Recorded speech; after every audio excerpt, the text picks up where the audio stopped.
সকাল 10টা থেকে সকাল 11টা পর্যন্ত এটা কিন্তু খুব পিক আওয়ার্স।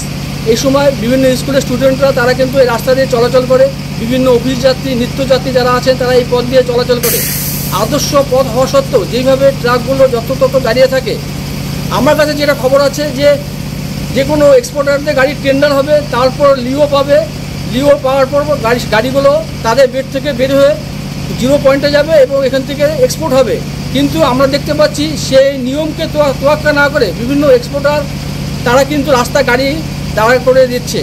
আমি এক্ষেত্রে যারা ট্রাক মালিক আছে এবং ট্রাক সংস্থা আছে বা এক্সপোর্ট অ্যাসোসিয়েশন তাদের অনুরোধ করব, যানজট এড়াতে আপনারা একটু সক্রিয় ভূমিকা পালন করুন।